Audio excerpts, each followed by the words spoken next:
expat process.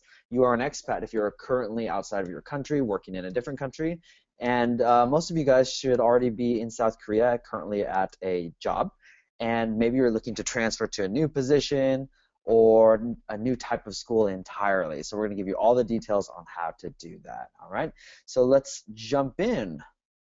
Yeah, we just want to congratulate you guys on continuing the journey forward in Korea. We're here with you every step of the way. You know, you might be finishing your first contract, it might be your fifth, we don't know, but we want to help you continue in Korea and help you prepare as best as possible so you don't run into any snags, okay? So hopefully we'll be able to get you a great position in the 2015 school year. As you know, Korvia has opened the doors, and we're actually recruiting for a variety of different positions, as well as in private institutions and private academies, okay? So we're confident that if, you know, you work hard and prepare all the documents, we can get you a great position for next year, okay?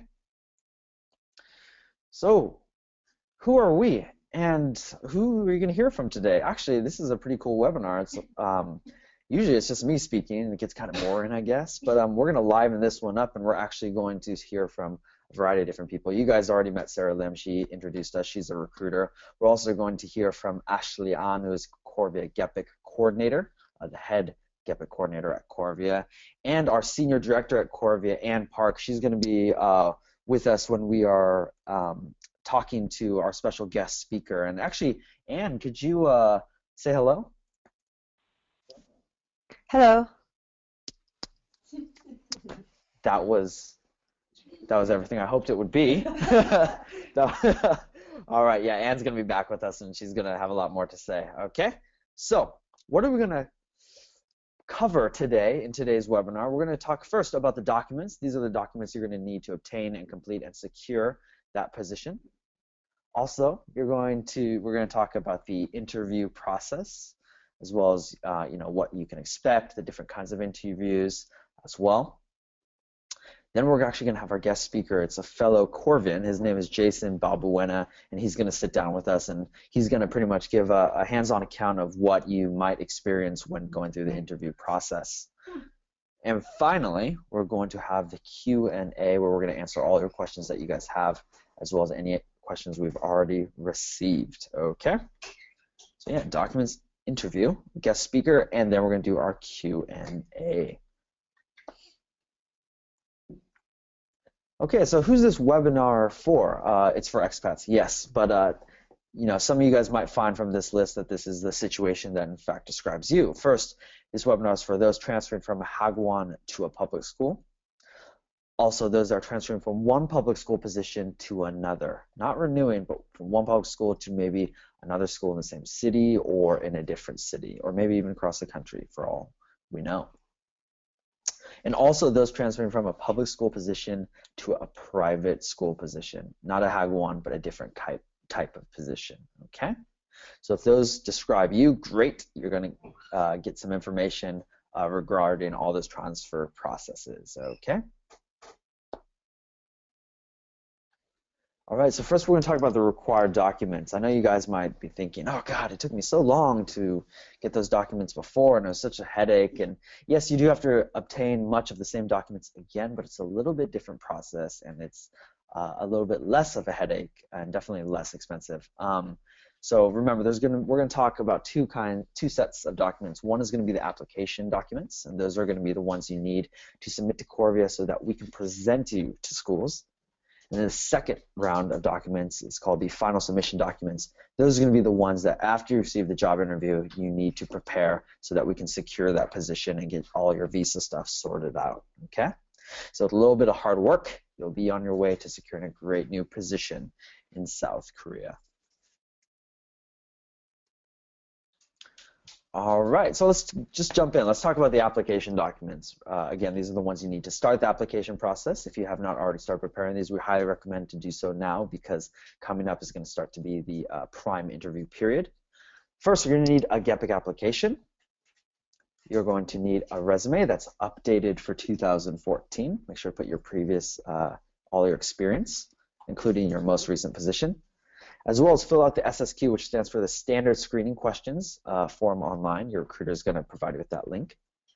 You're going to need 2 scanned copies of your letters of recommendation. We'll go a little bit more into that during the final documents process. And you're going to need an introduction video. This is optional, actually. This is for people that cannot attend a face-to-face interview. You know, a face-to-face interview is the primary method of interview for expats that are already in Korea, but every so often that's not available for every candidate. Okay, so don't worry. I know if you're struggling to write these down, don't worry. We're going to archive this whole session and put it on YouTube for you guys to watch. So then you can pause the screen and take notes later. Okay.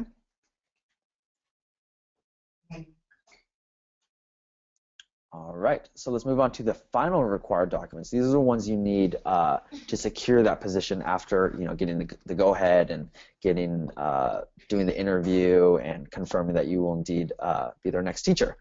Okay, so you're going to need first a passport info page, which is a photocopy of. You're also going to need 2 physical photos, passport-sized photos. You're going to need 2 original signed letters of recommendation. One should be from your current school. A lot of people ask, who's the best person to get that from? Is it principal, vice principal? Co-teacher is definitely the best person to get that from because they worked directly with you. The other one can be from any source as long as it's academic or if it's referring a reference from someone that was a previous employer or a direct supervisor. Okay, these need to be the 2 original signed copies. In the application stage, it was scans, just so that we can verify first, but these needs to be the originals, okay? Then you need the certified photocopy of your BA diploma. So what does certified mean? Is this another word for apostille? No, it's not. It's actually very different. BA diploma and the other documents that are kind of denoted in red are kind of tricky to obtain. It can take a long time. So actually, what programs and positions immigration will let you do sometimes, a lot of the times, is you can obtain a certified photocopy, which means you can grab the document that you originally submitted to immigration or to your school, whoever has it, and then they can put an official certification, like their school stamp on it, and then it becomes a certified photocopy or certified copy of that item, okay? So, and you can obtain that from your current school or your designated immigration office. The same can be done for the background check as well, as you can see in number 5. You don't necessarily have to get a new background check. You can go and find where your current background check is that you use to apply for your current position and then get a certified copy of that. As well as a photocopy of your TEFL, TESOL, or CELTA. This does not need to be certified. You just need to make a photocopy of it for yourself. This is because some positions you'll find, especially with GEPIK, this is one of the requirements for all applicants must have a ESL certificate. Okay, so it also is used in case of a pay scale bump. Sometimes when you're having this, you're already qualified and you have a TEFL, TESOL, or CELTA certificate, it's going to bump you up on the pay scale. So that's always nice. So just find it if you brought it with you and make a photocopy of it, okay? Also, the BA transcripts, you're going to need 1 sealed set. Side note though, if you're currently a public school teacher, you can actually request a certified copy from school or immigration. Okay, if you're not currently a public school teacher, you're going to need to receive an original sealed set. Okay, and don't open it for any reason. If you open it, it invalidates it. All right, and after that, you're going to need a photocopy of your alien registration card. You're going to need 3 copies of a signed contract. Your recruiter will inform you more about that. 2 copies of your security deposit agreement. You're going to need to fill out the GEPIK pledge. That will be provided by your recruiter. Also, the E2 self-health statement, which will go over some basic health criteria. You need to sign off on that one as well as complete it. And finally, your Korean criminal record check agreement. Okay. This one I guess we could explain a little bit more about that one. That one is not necessarily meaning you have to get a Korean criminal record check. It just means that you need to consent. There will be an agreement form where you consent that if your employer requests you to do so, you will do so indeed in the future. Okay?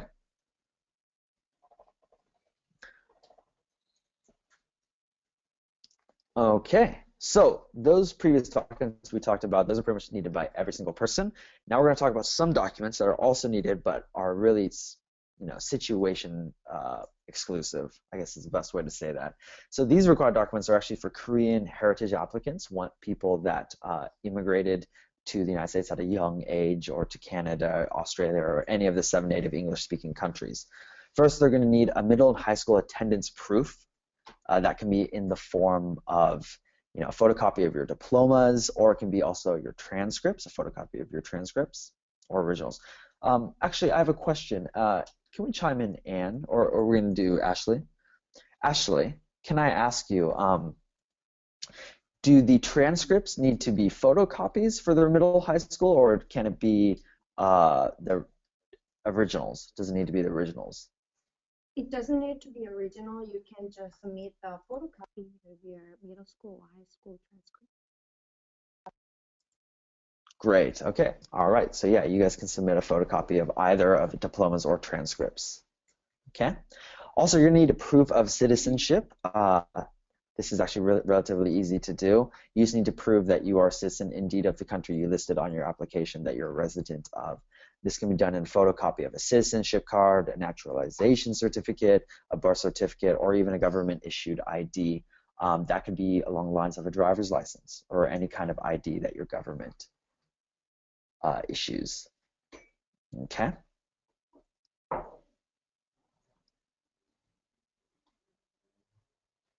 All right, and now we're going to talk about the proof of teaching experience. This is another one of the required documents. If you are currently at a school, you need to obtain, proof that you are indeed teaching there, and you indeed did did complete a year at that school. Okay. So people that are currently under contract at a public school, this is the process that you will need to do. First, request an employment verification letter. In Korean, it's called a 재직 증명서 from their school's administration office. In Korean, administration office is called a 행정실. Okay. And after completing the contract, go back and obtain the proof of teaching experience. So the first one, the employment verification letter, is just a letter explaining that you are currently employed there. Then after you complete the contract, go back and obtain the proof of teaching experience, because your contract at that time will already be completed and they can verify indeed it was for 1 year. The proof of teaching experience is called the 경력 증명서, okay? And like I said, if Korean is not your forte, as you can tell, it's definitely is not mine, you can pause this slide later on the archive and write that down, okay? If you're currently under contract at a hagwon, the process is a little bit different, but we've outlined it for you guys. First, check the date you were registered to your education office. Sometimes you would think that probably that date's going to be the first day you started your contract, but that's not always the case. Sometimes it happened later, okay? Number 2, obtain the proof of teaching experience document from the education office. Then, depending on the date when you're registered to the education office, you may or may not be able to obtain the 1-year full-time teaching experience proof. It's going to depend if that date you were registered is 1 year at the point you were applying for it, okay?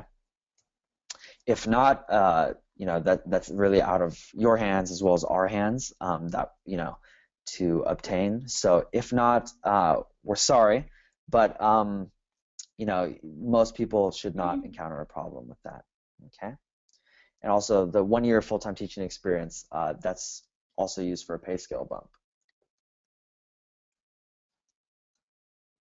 Okay, so let's talk about the E2 medical check results. This is a little bit different from the E2 you took when you first arrived. This is a more basic check, and it actually can be taken at usually any local hospital around you. So you might ask, wait, I already took this checkup when I first arrived. This checkup is different in that it doesn't include a disease portion like a HIV or TBPE, okay? So it's generally a little bit shorter and it's less expensive than the checkup when you first arrived in Korea. And usually public school teachers have to, are required to get this every year, so don't worry too much. If you're on a D10 visa and you're searching for employment, you will need to get the full checkup that includes the HIV and TBPE again. So those are done at specific hospitals, so please contact your recruiter to find, and they can help find a designated testing hospital for you. Another question is, how many checkup results should I order? If you're going from an E2 visa to an E2 visa transfer, you only need 1 copy, and you can submit that to your school. If you are coming from a D10 to an E2 visa transfer, you need to get 2 copies, 1 to submit to your school and 1 to your immigration office. We might also note, or we should also note, that if you went home for any reason after your contract ended and you're coming back, if you were gone for longer than 3 months, you'll need to get the full checkup again, okay? Even if you're transferring from an E2 to an E2. Okay, so some people have some questions often about these processes, so we took down and listed some of the most common questions we get. So I'm going to go over these, and actually I think Ms. Ampart could chime in with us. So I'm going to Anne, I'm going to ask these to you if that's okay. Can you hear me, Anne? Yep, I'm here. Okay. All right, so the first question we get often is, do I need to obtain all my documents from my home country again? And do they need to obtain them all over again, or what can they do? Okay, if you're currently in Korea and just planning to transfer your working place, then no, you don't have to have all the new documents again. Like you have explained earlier, just get certified photocopies from either your school or immigration office or local district board of education will be fine.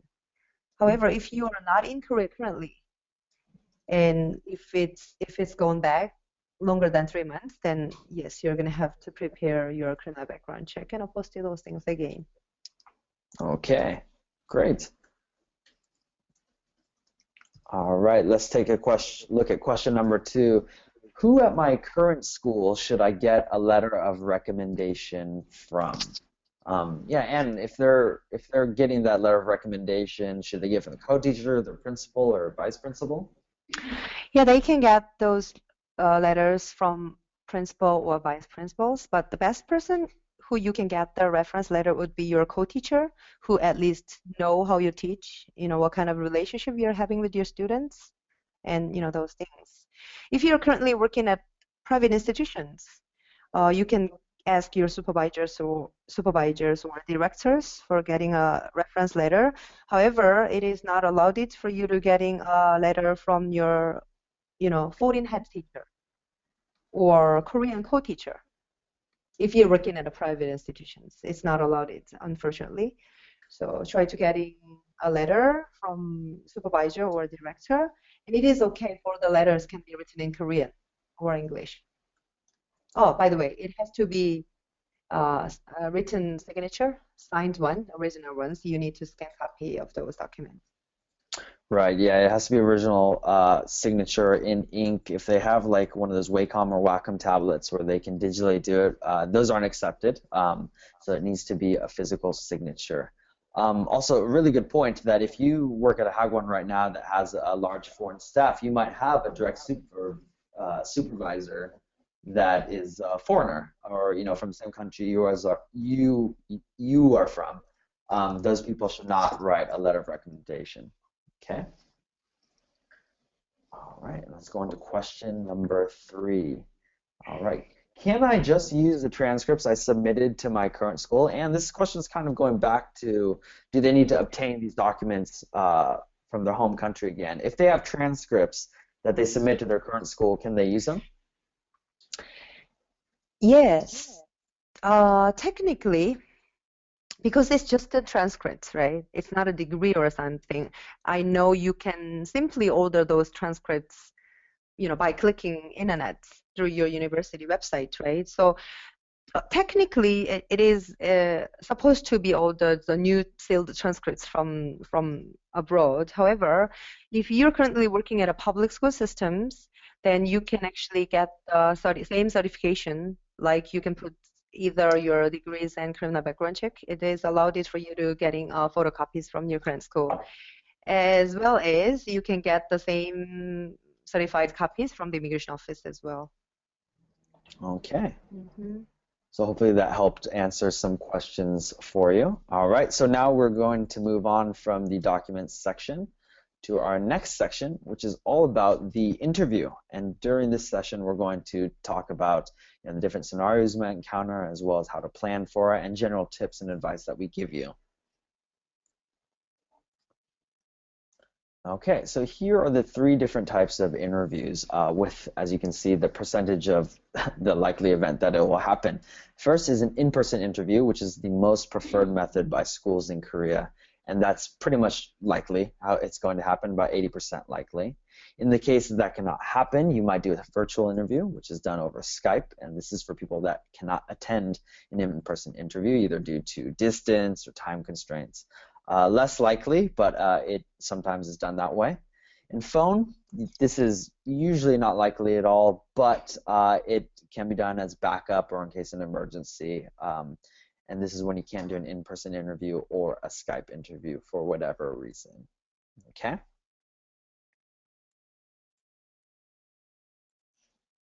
So if we were to get rid of the phone part, you can really just focus on these two types of interviews. One is in person and one is virtual or over Skype. So we're just going to focus primarily, we don't have that much time, so we're going to focus primarily on the in-person type of interview. First, the method of how it's done, you've got to visit the school. They're not going to come to you. So go, make sure you scout out the school before so you can make it on time. Who your interviewer is going to be? Very good question. That's going to be school administration and usually including the co-teacher. So that might be people such as, your the vice principal or the head teacher as well as your co-teacher. Okay.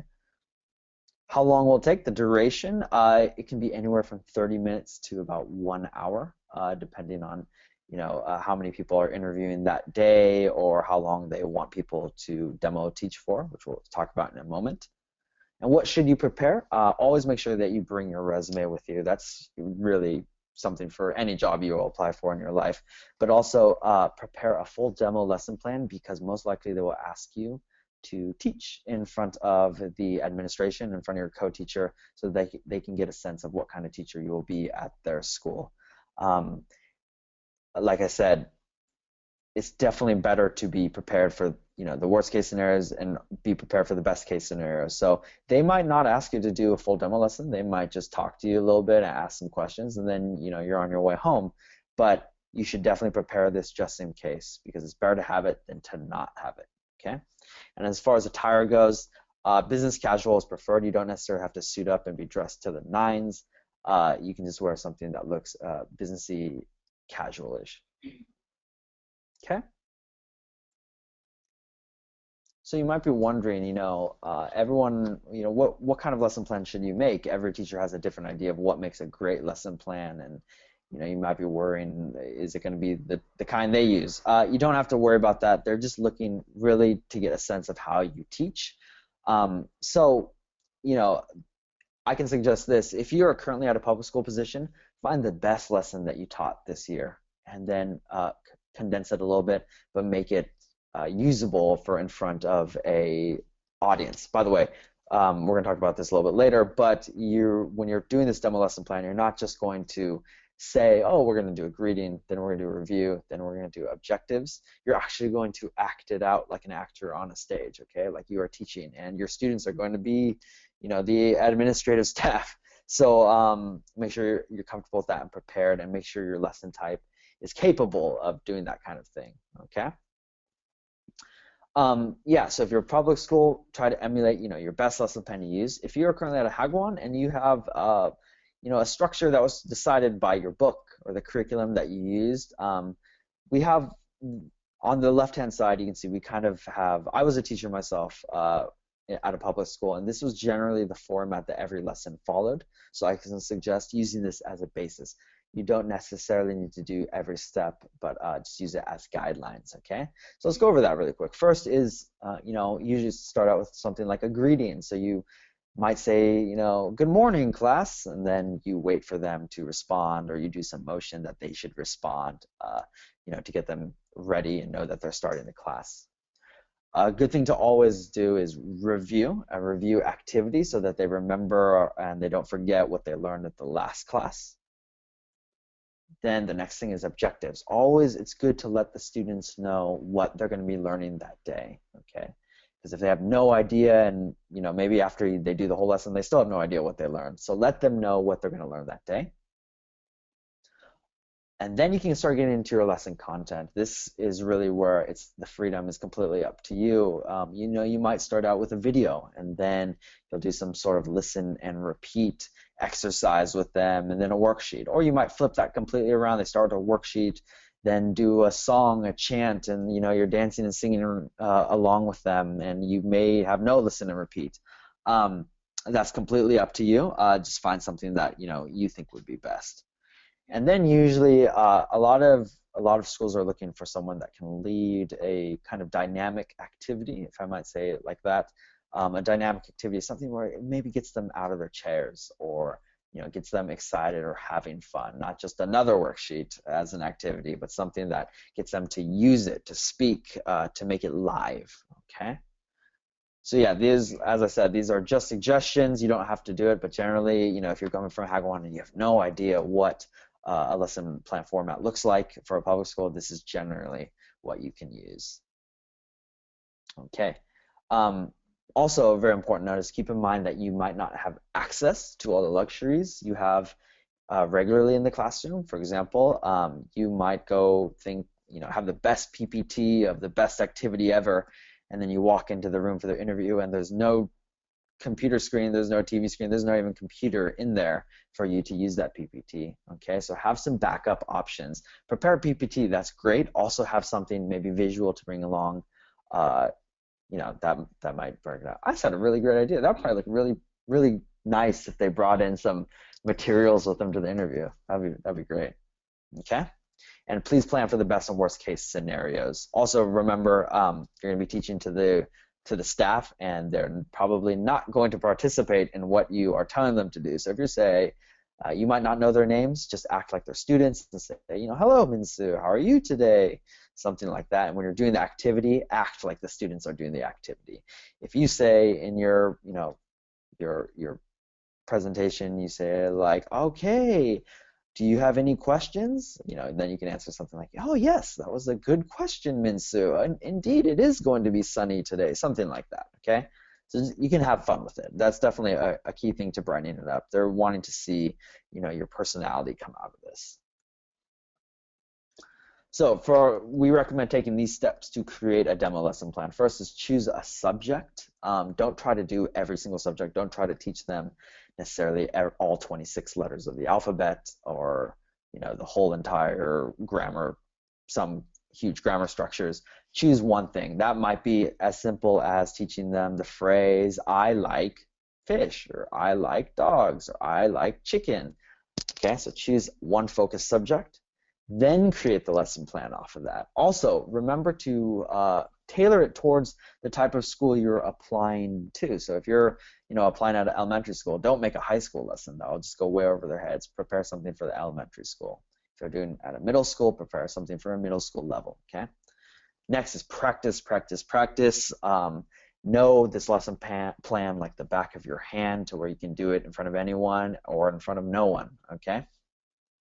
And then when you're inside the classroom or the interview room, make sure you can simulate it, as we said, with all the things of acting like the faculty are your students, and things like that. Okay.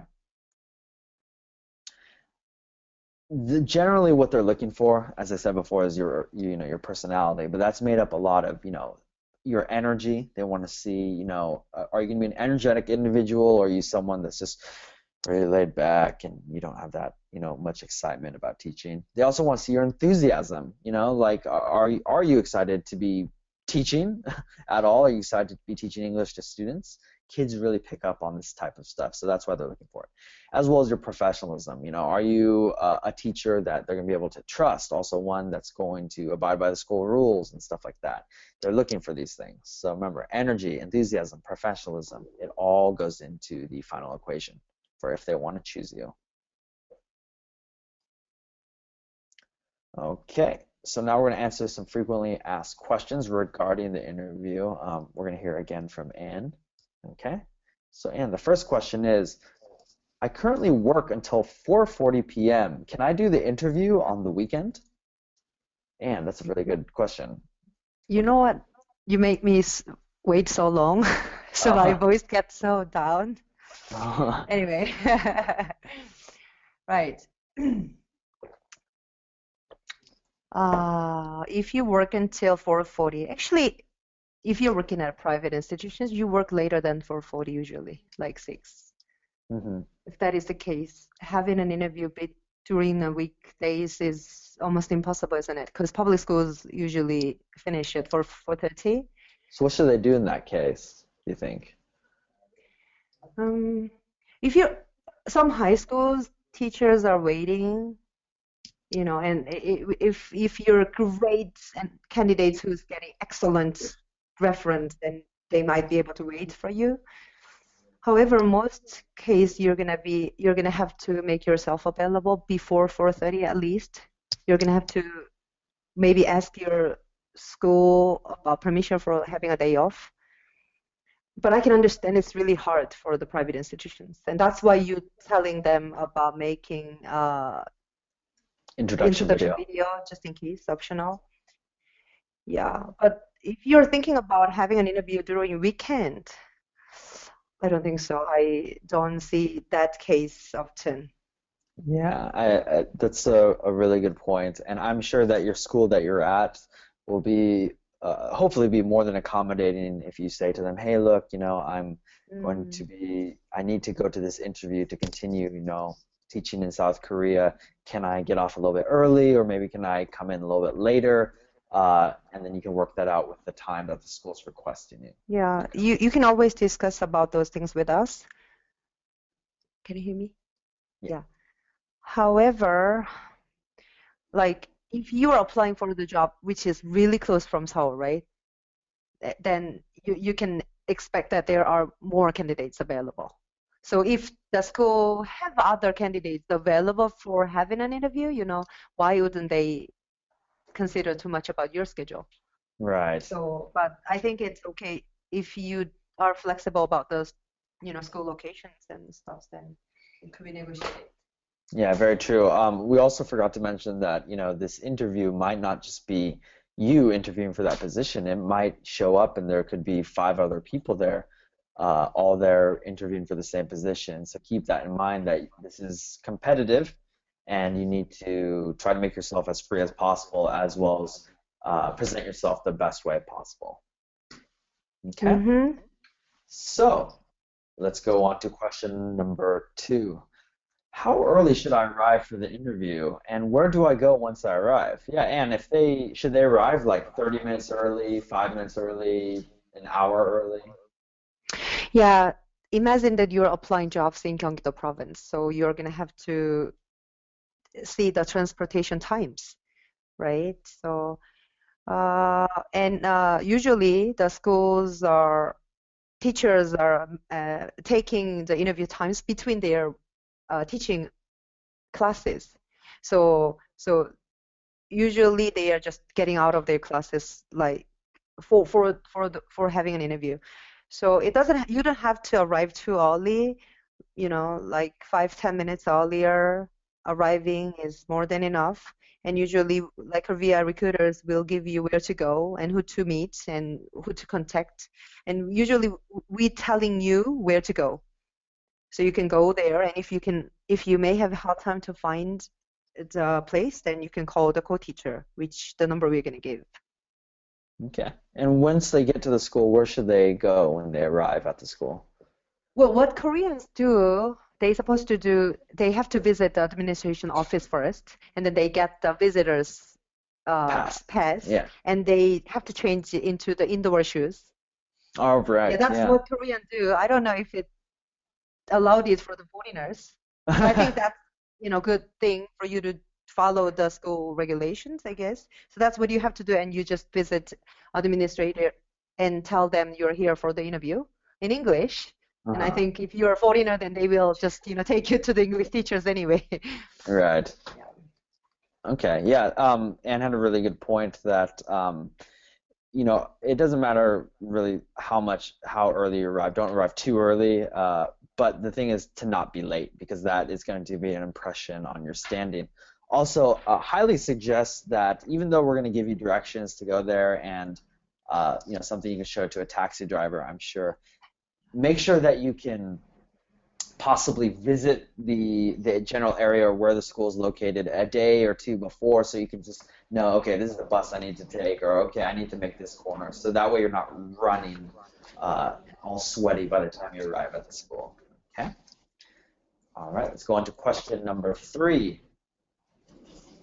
And what do I do if the Skype interview quality is really bad if I'm doing a Skype interview? Should they call the co-teacher? Should they call Korvia, or should they just wait? Or what do you think? So you mean the Skype quality is really bad, so the interview is not even happening? Yeah. In that case, you need to immediately contact with Korvia recruiters, because Okay.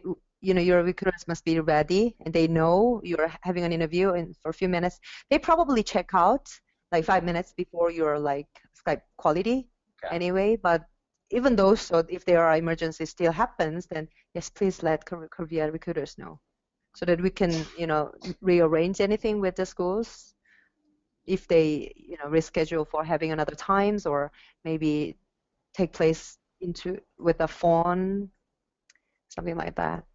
Yeah, definitely take advantage of, of us. We're here for you, and you can test out your Skype call quality with us because we're located in South Korea as well. So you'll be able to get a general feel of how your quality is going to be. Also, we can see if there's any problems that you're having. Maybe your mic's not working and you have no idea. We can check that with you so that you can have a probably more successful Skype interview if you do indeed do a Skype interview. Yeah, we suggest you to check your Skype quality, much in advance, and Korea recruiters will doing so actually. Okay. Yeah, and also suggest we were talking about if the Skype quality drops and you just can't, the connection is just not connecting or anything like that. If it's bad quality and it's frustrating you, don't be the one to hang up. Just keep rolling with it, and then if it gets to that bad for them, they'll probably, request a different method. Okay. Very good. Okay, and now actually we have a treat for you guys. This is the first time, yeah, this is one of the first times that we've done this. We're actually gonna have a guest speaker. His name is Jason Balbuena. He is experienced in transferring and finding a new public school position. I believe Jason's in attendance. Um, he's going to talk about his experience interviewing as an expat. Can we tune him in? So, Jason, are you there? Yeah, Jason, I'm are you here. there? All right, Jason, how are you doing today? I'm pretty good. How's it going? Pretty good, pretty good. Are you out of school? Yeah, just finished. Came home and logged in to check out the webinar. Nice, nice. All right, so Jason, where are you teaching at now these days? Right now, I am in Suwon, north part of Suwon. North part of Suwon. Are you liking it? Oh yeah, I'm enjoying it out here. Yeah, Suwon is the capital of Gyeonggi-do. That's right. All right, yeah. Okay, so and Jason, where were you at before? I was in kind of the country area, the rural area of Gyeonggi, Gwangju. Oh, Gwangju, far east, right? Yeah, a little far out east. So Not so far. is it really different, going from the rural kind of countryside to the capital of an entire province? What's that like? Oh yeah, that's definitely different. You're out in the rural area and you see basically farm wherever you go, farmland, and then you come into the city where you walk out your door and you see streets full of cars and people. So it's definitely a different feel. Gwangju has like the quiet and peacefulness whenever you want it, and then uh, out here in Suwon you get that whole city feel. Yeah, the honking taxis and all that. I've actually grown to love it. I don't know, but yeah, okay, that's great. So Jason, just if you can give a little background, about yourself or the situation you're in. What happened? Why did you transfer, or what happened? Okay, well, As I mentioned, I was working in Gwangju before, and that was my first year teaching here in Korea. After that year, maybe like halfway through, they said that the school was part of the budget cuts that was going on Ah, around the Gyeonggi area. So they weren't able to renew my contract. I Um, see. yeah, so as sad as it was, I was still kind of glad that, not kind of, I really was glad that Korvia was around to help me out and set me up with a whole bunch of interviews afterwards. Cool, cool. We're actually going to invite Anne into this conversation as well. Welcome back, Anne. Hi, So, hi, Jason. Hi, Han. Nice meeting you again. Yes, you too. So you understand why you've been invited for today's webinar? I believe so. It's because maybe I've, just had several interviews within. Yeah, you were one of Korvia recruiters last year, and like we know you're a good teacher and gets great feedbacks and things like that. However, you still had to have like how many? Like 7 to 8 different interviews. Yeah, that's right, 7 to 8. So wow. you're like interview experts, and that's why we invited. I hope so. I should be by now. So like, did you having a hard time getting a job? Uh, it wasn't so hard. I think it was more just the competitiveness at the point that I was getting the interviews at. Um, like I said, we got the budget cuts happening, and so it was a lot of people competing for that one job. Oh, wow. How many, if I might ask, how many people were interviewing at one time for the same position did you find? Like the most or The most I found interviewing in person with me or in yeah, total? uh, in person with you. Okay. In person with me, it was me and five other people Wow, in one five. school. Yeah, 6 people. Yeah, so I mean that very well could happen, 6 people all hanging out in the same room waiting to go in. So, what was that like? that's a little nerve-wracking knowing that, you're all competing for that one job. But at the same time, it's kind of like we shared that mutual nervousness that Mm, it wasn't really it was a friendly conversation between us, not like a enemy type of right, conversation. right. Yeah, you gotta stick together at the same Yeah, time. You gotta knock it out of the ballpark so they don't get it. exactly. Nice. So how many interviews you said you had? I believe 7 or 8 different interviews. Ah, okay. So, um, I'm sorry, I was like, I'm so sorry. No, no, no problem. Did we? now, how did you, we went over earlier in this webinar of like, getting the time off to go attend those interviews. Jason, in your situation, how did you get the time to go to all these interviews? Well, the first interview was the hardest to get to, mainly because it was uh, within the last week of my employment at the school. Oh, wow. So, and it was, I think they wanted to schedule it around 2:30. So how did you Um, do it?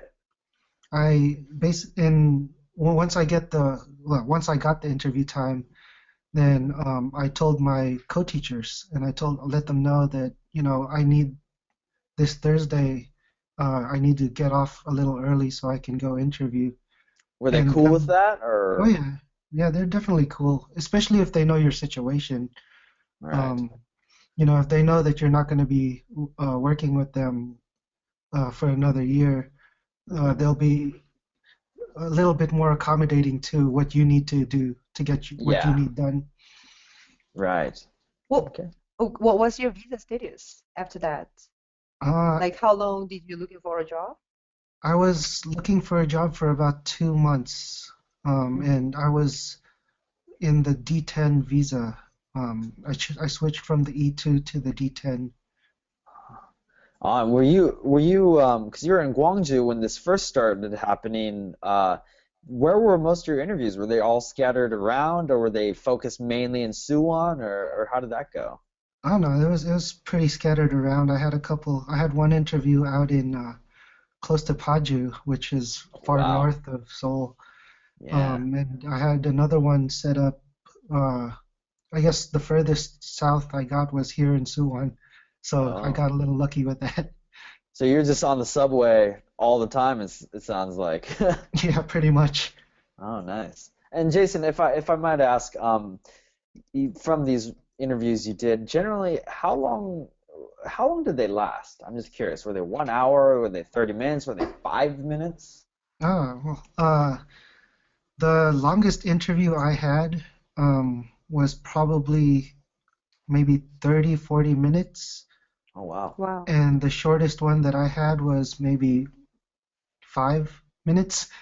5 minutes. Was that the one with five other applicants? Or was No, that one, with the five other applicants, that was more like a 20-minute thing where it was 10 Mhm. minutes of question and answer and then 10 minutes of doing your demo. I see. Okay. So, what was the most tough interviews that you had? Is that the one you just mentioned? Yeah, that would be the toughest one. What was Um, so tough about it? well, not only did I have five other people competing with me, but once I got there, the the main co-teacher, gave us the book that they're teaching, turned it to chapter 10, and said, "Can you prepare something for your demo using this page?" Oh, so you didn't even get to bring the lesson plan you prepared. No, I had it all prepared, but then they told me, "Here, use this one." Oh man. So what did you do? I mean, were you just like flipping out at the time, or did you like did they send you into a room alone, or were you guys all No, getting a lesson together? I don't know. now we were all in the same room, kind of Uh-huh. just making our own plans, and while we were chatting, I can tell we were kind of weary about uh, giving each other's plans away. Yeah, right, right. Yeah, don't steal my activity. Yeah, Yeah. exactly. Wow, yeah, that sounds like a Jeopardy kind of moment, just like really, really stressful. Yeah. Yeah, So it well, it sounds was. like Oh, sorry. so it sounds like you've been into the different interviews, but the way of the interviews were different. Oh yeah, So they were. something was like you just doing an interview without the demo lesson, or sometimes you just do the demo lesson only. Sometimes they ask you to prepare something beforehand. Oh yeah, I definitely ran through all of that. Okay. So, There's a mhm, interview where they told me to prepare my own lesson plan in advance mhm, and told me that I'd be doing an interview portion for 15 minutes and mhm, then they give me maybe 30 minutes to do my lesson. Mm. And then I had another interview where I came in, and even though they told me I had to prepare something, uh, it lasted 5 minutes. It was just us talking back and forth. I guess just having a conversation. Oh wow. So what can you give any advice like I think it's gonna freak out a lot of people when they have to present a lesson plan in front of grown adults. How did you handle that? Like, did you do the whole play along where you're like, "Hey, Minsu, I don't know if that's her name, but Minsu, how are you today?" Or what did you do? Yeah, yeah, that can definitely be nerve-wracking when you're supposed to be teaching a class of 30 students when you're getting like five adults staring at you, Yeah, um, grown adult. and grown adults. Yeah. So you're out there. I guess just right off the bat, just just imagine you're in your classroom. Imagine that mhm, it's a classroom full of 30 students and they're all kids, and just go at it the way you would go at it with the kids. And well, I guess the one different thing that I would change about that is um, exaggerate a bit more. mhm, So that way, they see your personality come out. mhm. I see. Mm. What do you think is a good demo lesson like now? Can you share your tips with others? Oh yeah, well the good demo lesson, I mean you guys went over it earlier when you have that structure all set and ready, um, and you have the subject that you want to teach them. Um, the next thing you can do is just come up and right from the start, just wow them, you know. Start, Yeah. you don't want to, start your class off, good morning class, you want them to really get into it as soon as possible and then keep Yeah. them into it and keep that enthusiasm going throughout your demo. Yeah. Yeah. hmm Interviewers are like your audience of performance, right? Oh They yeah. it's weird, I guess. They Yeah. they must be principals and vice principals, right? Yeah, it's weird. Uh-huh. The the audience that you get also varies. That one Ah. interview with the 5 people, I had hmm two of the um there were 5 other people in the room with me while I was doing my lesson, and it was hmm the co-teachers, the principal, and the native English teacher, or current Oh. native English teacher. Did they make you And sweat, the current native English teacher? oh no, no, they were fine. Actually, he was into it. Good. And the two of the co-teachers, I guess they really weren't into it. They're kind of just not even in the same room with me, not even caring, just staring out the window. Hmm. So Mm, you definitely get a various different people as your audience. yeah. So I And guess that is the difficult thing that it's good interview and having good demo lesson is kind of different. Like no yeah, matter how good teacher you are and no matter how much, effort you put into your lessons, you're gonna have to be totally a performance at yeah, the demo lesson, right? So you're yeah, gonna you have to definitely, consider those audience as like as a students. yeah, that's Like definitely true. you giving them like English names or make them participate in your lessons. And did you make them practice your lessons too? I tried to. I definitely tried to. And that's one thing you should do is just definitely try to engage them, even hmm though sometimes they won't even give you any feedback. I start off my lesson, good morning, class, and crickets. Yeah. And then you're just, thank you, thank you. I'm doing well too. I'm doing well Ex- too. Exactly. That's right. That's right. So it's going to be very difficult, right? However, that's what you have to pretend. That's the atmosphere you're going to expect. They are not going to be willing to be your audience, like if you're not trying to do so, right? Yeah, that's for sure. Okay. All right, and we don't have that much time left, but did you have anything else you wanted to ask Jason while we're around? Yeah, I think like for the other teachers who's attend this webinar and who's going to watch this webinar as well, I just want to tell them, you're going to have to make them really enjoy what you're doing so that just let your principal stand up right after you complete your performance and just, almost hugging you and say, shake with your hands and, I want to work with you right away. So that is the moment that you're going to have to doing it over the interview. So you're not, even though they say we're going to tell you through your recruiters 2 days later, it may be too late. So just, burst yourself in a demo lesson. Yeah, just I guess this was a little bit. It sounded almost kind of sad, like scary or something like that. But Jason, the job you currently got, did you know when after doing the interview, you're like, oh man, I knocked that one out of the park, and then you got the job, or the current school you're at? How did that interview wrap up? Actually, the current school that I kind of thought that I bombed this whole interview. Really? Actually, yeah, I had a bad feeling. I was like, I didn't do my best. I didn't answer, the questions that they needed to the way I think they wanted to. But apparently they like me. Oh, good, good. So I So yeah. mean, oh, I mean, uh, you can expect. Well, let me. Is it okay if I give some advice here? Oh, Sure. absolutely Okay. not. No advice. Yeah, Oh, all go right. for it. Well, Yeah, the best advice I can give you after an interview is really just don't get too high, don't get too low, don't get discouraged at all. Um, there's interviews that I went to where I thought I knocked it out straight out of the ballpark, and really, like, they found the next day they probably found somebody just that much more perfect than I was for the position. And like I mentioned, this school that I have now, I didn't even think that I would be getting this position, and I got it. Yeah. So it's kind of what you're saying is remain positive. If you don't get a job offer from the first school you go to, keep trying with a positive outlook on it. Yeah, just keep going. Don't get discouraged. Stay positive. Great.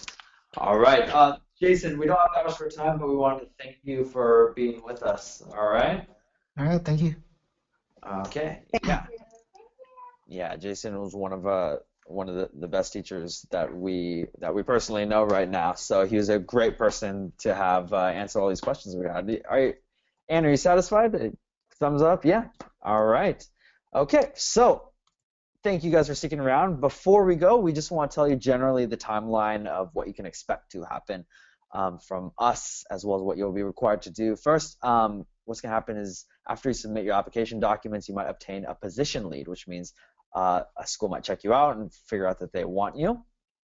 After that, you need to prepare for your interview and demo lesson plan. Actually, scratch that. Start making your demo lesson plan right now because that might take a while. Then after that, you'll get the interview with the potential school. You might get a job offer. You might not. If you do, after the job offer, you're going to need to submit the documents package, the final documents to Korvia. And then once all that's secure and your position is secured, you can move into your new housing. That will be a couple days before your contract starts, usually. Then you're going to start the new contract. And then after that, usually, this can vary upon situation from situation, but you will visit the immigration office a week or two after with your visa documents, okay, to complete the visa transfer. Okay, and we are going to have a quick Q&A time. This